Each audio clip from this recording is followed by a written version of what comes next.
What if I told you that happiness isn't controlled by your life circumstances?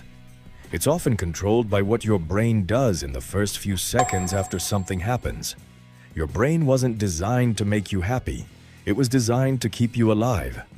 That means it reacts quickly to danger, stress, and uncertainty. But here's the good news. Once you understand how your brain reacts, you can interrupt that negative cycle almost instantly. Today, you're going to learn 3 simple brain hacks that can shift your mood in less than a minute. Let's start with the first one. Trick number 1. The face feedback switch. Most people think emotions control facial expressions, but your brain works both ways.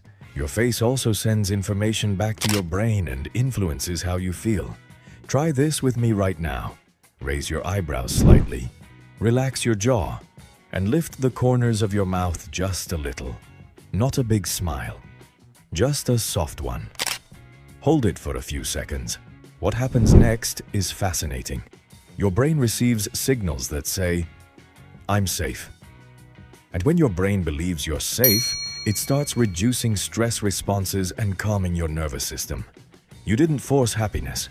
You simply sent your brain a different message. This works because your brain responds to physical signals faster than it responds to thoughts. The mistake most people make is waiting to feel better before changing their body language. But your brain prefers the opposite order. Change the signal first, and the emotion often follows. But what if your thoughts keep racing anyway? That's where the second trick comes in. Trick number 2. Name it to tame it. When emotions become intense, your brain switches into reaction mode. Stress, anxiety, frustration, overthinking. The faster your emotions rise, the harder it becomes to think clearly. Here's the shortcut. The moment you notice an emotion, simply label it. Say, "I'm feeling stressed. I'm feeling anxious.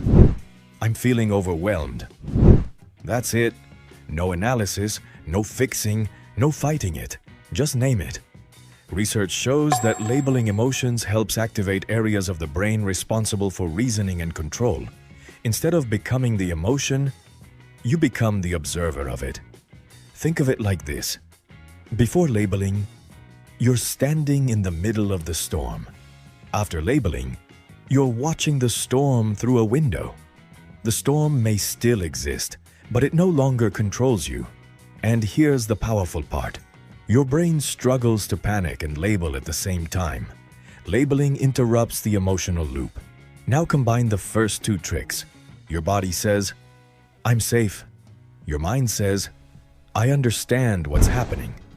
That's already a huge shift. But the third trick may be the fastest mood booster of all. Trick number 3. The micro-win dopamine trigger. Most people believe happiness comes after success. After the promotion, after reaching the goal, after life finally improves. But your brain doesn't wait for huge victories. It rewards progress, even tiny progress. That's how dopamine works. Pick one action that takes less than 15 seconds. Take one deep breath, drink some water, fix your posture, cross off one tiny task, send one message you've been delaying. Do it. Your brain notices movement, and movement signals progress. Progress creates dopamine. And dopamine doesn't just improve mood, it increases motivation, focus, and momentum. This is why starting feels difficult, but continuing feels easier. Most people wait for motivation before taking action. Your brain works in reverse. Action comes first, motivation follows. Bad mood? Create a micro-win. Feeling stuck? Create a micro-win. Low energy? Create a micro-win. Your brain loves progress, no matter how small it is. Now, let's put it all together. The next time you're overwhelmed, stressed, or emotionally stuck, remember these 3 steps. First, soften your face and signal safety. Second, name the emotion you're experiencing. Third, create one tiny win. In less than a minute, your brain chemistry can begin to shift, not because your life changed, but because your response changed, and that's real power. Most people spend years searching for happiness somewhere outside themselves. But happiness isn't always something you find. Sometimes, it's something you activate. Your brain already has the tools. You simply need to know where the switches are. And now you do. So the next time your mind starts spiraling, remember this. One signal, one label, one small action. Sometimes, that's all it takes to change your entire state.